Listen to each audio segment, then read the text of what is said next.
Hey guys, this is Julian from the Binary Lab, and first of all, I want to acknowledge a person called Adam Farrelly.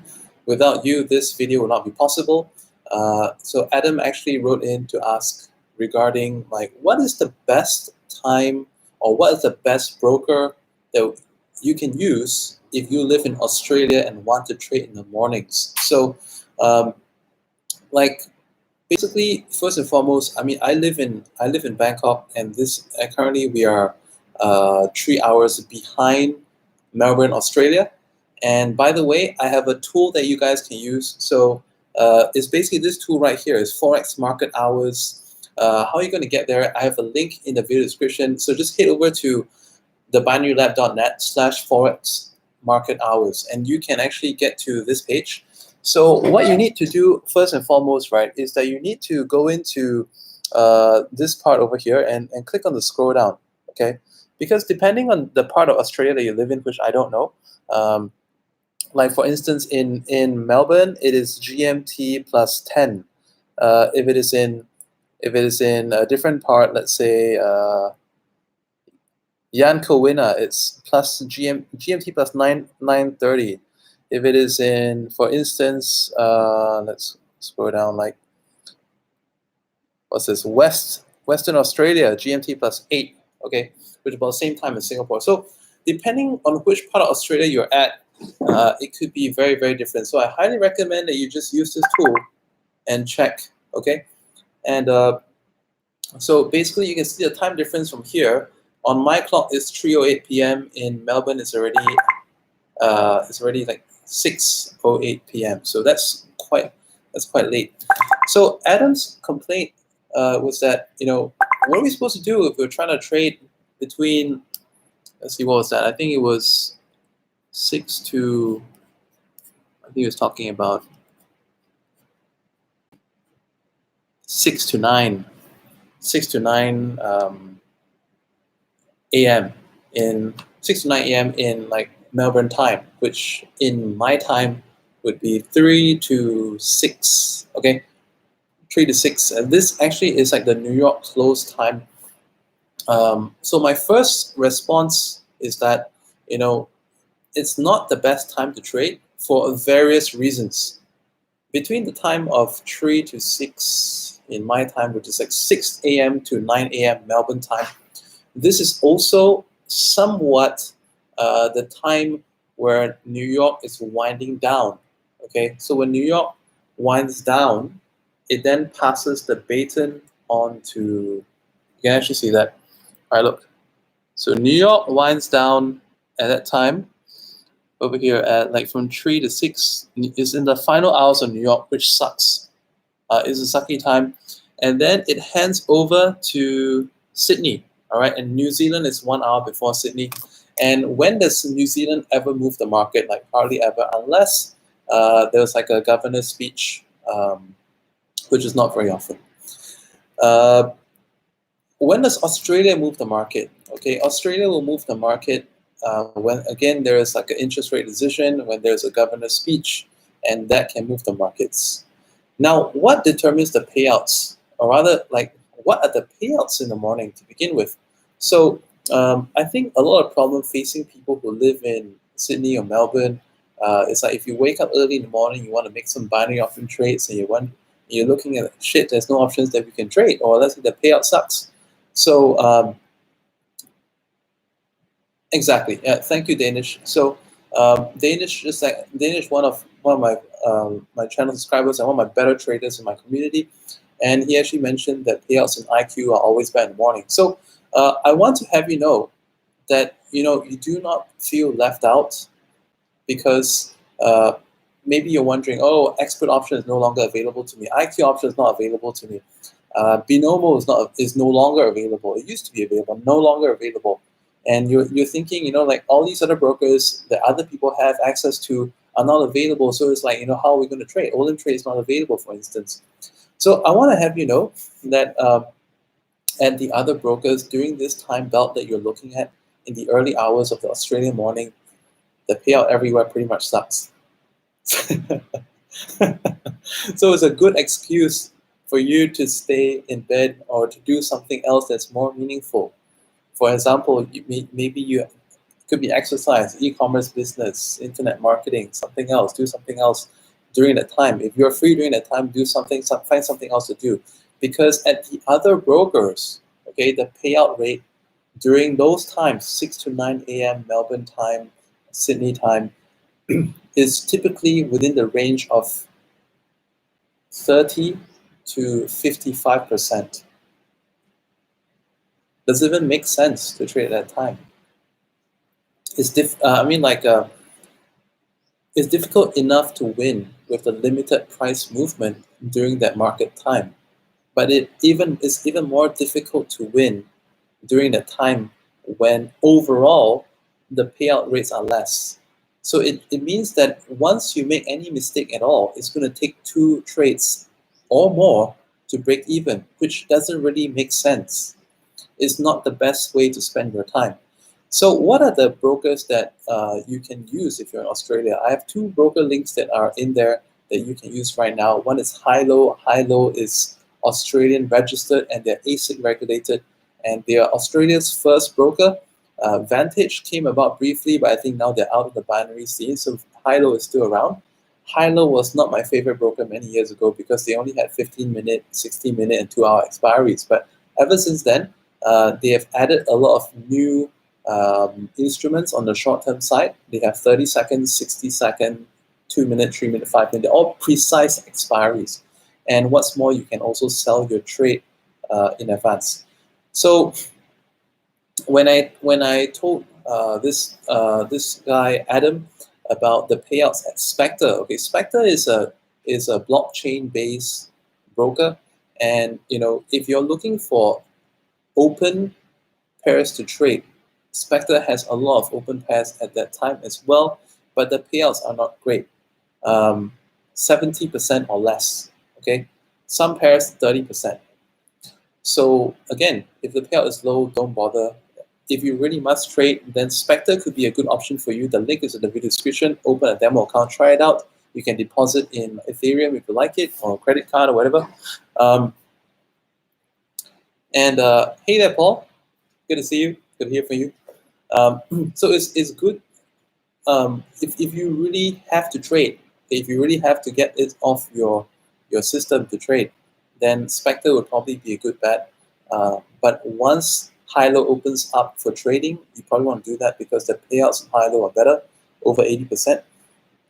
So Spectre only gets good in London onward. So with most of the brokers, okay, what I want you to know is that you should not at all feel shortchanged. And if you're in Australia, because I mean, Hilo is a great broker. They got good payout rates, and they actually don't accept people from just anywhere, but Australia remains on their list. And also, I want to give you guys a different mentality as well. You're not confined to only using one broker account when you do binary options trading, because I know of a lot of people, and I've even done this myself when I was spending more time trading binary options than I am now. I mean, now it's like this daddy duties is like kind of creeping all over my schedule right now. But when I used to trade more, I would have broker for different sessions, literally. Okay, like Asian will be one that gives me the best rates, and London one that gives me the best rates. Now, I forgot to explain one point earlier about how the payout rates are determined. Okay, so the payout rates, as you notice, used to be a lot better. Maybe like 2-3 years ago, even 4-5 years ago, it used to be a lot higher. So in Asian session back then, it was really easy to find like 80% payout, 90% payout. IQ was one of those that used to pay quite well during Asian session, but what happened later on? So to tell you a little bit about what happens, okay, there are a couple of things. First of all, let's talk about liquidity, all right? Like I mentioned earlier, with IQ option, if there is more activity going on, like I said, if there are big events driving the market, let's say something going on in Japan, something going on in Australia, something going on in New Zealand, something going on in China. Yeah, China is one of the big drivers of volume. So if you want to find out what days you can, some of you, like I said, morning is generally not a good idea to trade. But if you must, look into your MyFX book, myfxbook.com, click on Forex Economic Calendar, and that page is going to, you can see on the calendar in your local time which are the days and timings and what events are coming out. So if you see like a event that's marked as red, there are chances are that if you come in at that time, the payout will be higher. So instead of the shitty 50%, you probably get about 70, 75, 80% if you're lucky. Okay. Liquidity is one very important aspect, because if there is liquidity, then like a lot of brokers, like they don't take all of the, well, many brokers, they are so-called bucket shops. So first of all, the first thing is that they trade against you. But of course, like there are times when there are too many orders and okay, sorry. Okay, I take that back. Okay, brokers work in a few different ways. I'll explain this more in detail. I think I'll probably explain this in other videos as well. So first step is they will try to match orders within the system. Okay, this is what IQ option does. This is what Spectre does. They matching buy sell orders within the system. And so basically, obviously you know that the buy order payout is like what, 70 something or 80 something. Sorry, the winning trade will be 70 something or 80% profitable payout, but the losing trade is 100%. So what's the difference? Okay, so they match up the buyer and the seller of a certain option, and then they pocket the difference. Okay, and in some cases, okay, if this is not possible, if there's surplus, the broker may want to take out certain percentage. Let's say, okay, first step, I'll match my first 10K worth of orders among the people within the platform. And after that, for the next 5,000, maybe the broker may want to take up the risk themselves and trade against you. Trade against you doesn't necessarily mean that to your disadvantage. It just means that they are letting you trade, and they will be the counterparty against that. And when they do not wish to do this, okay, let's say the broker will say that, okay, on this particular day, this is how much budget I have set aside for taking positions or letting customers take positions over the customers that trade against each other. Then after that, they will use external liquidity provider. Okay, so external liquidity providers obviously don't do it for free. They also want some kind of profit sharing. What kind of profit sharing? Well, basically this is like, for instance, just now I mentioned that if we match person A and person B, and one person wins the trade, he gets a 80% payout. The other person loses the trade, and then there's a 100% loss. 20% goes to the broker as their service fee for brokering this trade. All right. Now, when it's passed to a third-party liquidity provider, the third-party liquidity provider has to take on risk, and they want to get paid. Just like the broker wants to get paid maybe like 20% for brokering the deal, then the liquidity provider may also want to take some percentage, like what? It could be 5, 10, 15, 20% or whatever. And if the broker also wants to make a commission on top of that, that's why, like let's say 20% goes to the liquidity provider, broker takes another 20%, and that's why you get 60% payout. You get it? And in the late New York session, like I mentioned again, 6 to 9 p.m. Aussie is pretty sucky because that's when New York is winding down. When New York is winding down, liquidity is very low, and this also liquidity is low because if you look at the FX brokers, this is always a time when they mark up the spreads. It's not that they want to, but it's because they don't have it in-house, so they pass it outside. External provider wants some percentage, they also want some, and then therefore the price get marked up. Not because they want to rip you off, but because they don't want to take that risk as well, but they want to get paid their fair share. So so when there are no events driving it, then there's no liquidity, and then basically because if there's liquidity, the liquidity providers will be willing to give lower rates for taking on risk because they want volume, right? Make sense? So this is how actually it works, and my recommendation is why trade when there is no supply, right? Why do you trade when there is oversupply? Okay. Trade when there's oversupply, and then you can have a lot better odds when you place your trade, then you can win. So unless it kills you, then you have to probably look at Spectre the broker that I have in the video description, they will probably give you some options of trading in the early morning. And then when it goes into the London session, again, all right, let's say if you say, oh, the pairs I want to trade, I mean, high-low pay is great for these pairs, but the selection sucks. Spectre is a good alternative. Have a look at that. Spectre can pay out quite high sometimes, but it depends on liquidity. It's all within the blockchain. It's all computerized. It is an advantage and also a disadvantage at the same time. Okay. Finally, do not forget to check out the tool that I've given you, Forex Market Hours. You can plug in your states. Okay, so basically what you do, again, okay, go to theBinaryLab.net. The link is in the video description. Click on the drop-down list. All right, click on drop-down list like that, and then select the state that you're in, and then select the radio button, and then basically it's going to adjust accordingly. All right, so that's going to give you a good idea of that, and you can just check over here because, like I said, there's no point in me saying what hours work best for you. It's best that you just look into it yourself. I would say go for the overlaps. Overlaps are best. Either the start of a session or the overlap. All right. So if I were you, I would look at the overlap of Tokyo and Sydney. So based on Darwin timing, that would be around about. The overlap starts at 9 o'clock in the morning in Darwin, but I usually like to give away the first 45 minutes. Usually gets too crazy. So say about 9:45 in Darwin. Okay, just check your state over here, and then you can take it for about 2.5 hours. All right, you should have a fairly good market to trade. Now, there's another tip I want to give you.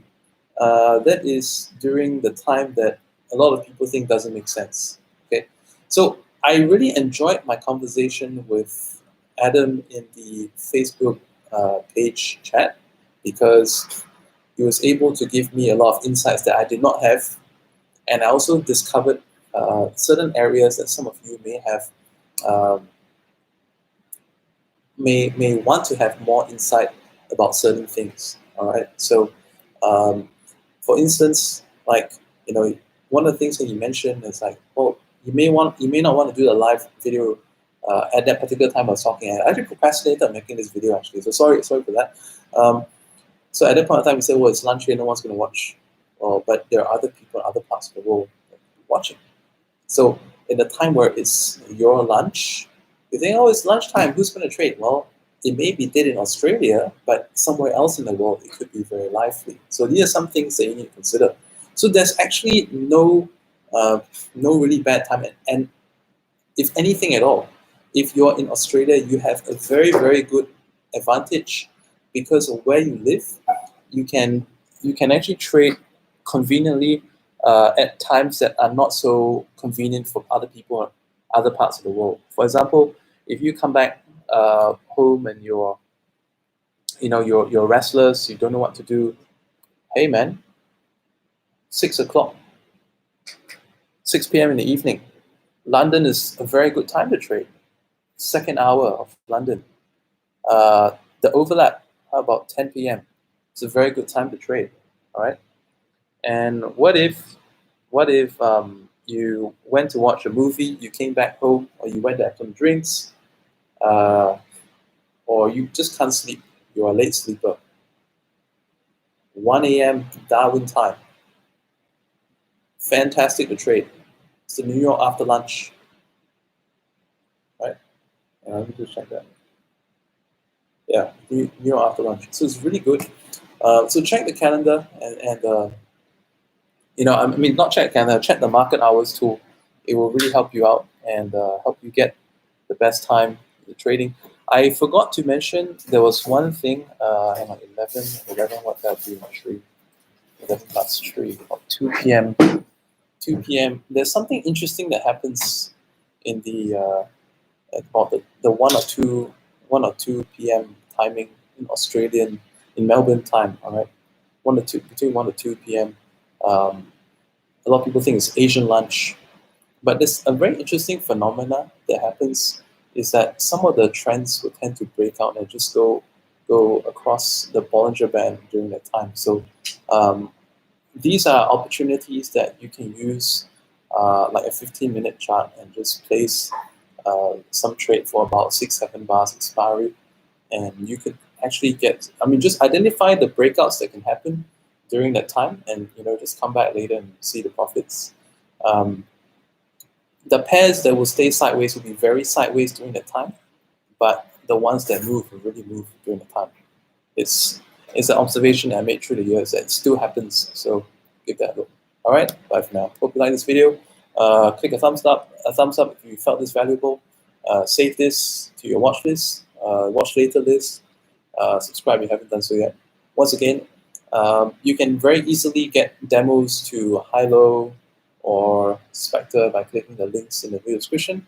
Try it out, see if you like it. And one of the cool things about Spectre, by the way, is that right now we all know that cryptocurrency is in this next wave. Possibly Bitcoin is going to go for the 30,000 USD this time around. Trade all listening to that stuff. Yeah. So you can. What was I talking about? That's the ADHD for you. It kind of goes off. So, gosh, what was I talking about just now? I kind of lost my train of thought again. But never mind. I think I said most of the stuff I wanted to say in this video. So go give that a look and have some good trading. Check out the broker accounts. Check out Spectre's got a lot of pairs to trade. Hilo's got good payouts, and with that, that's basically it. If you have any questions, comment in the video, and I will get to it. I go through my comments regularly. You can also try to reach me through the page, facebook.com/thebinarylab page. Bye for now.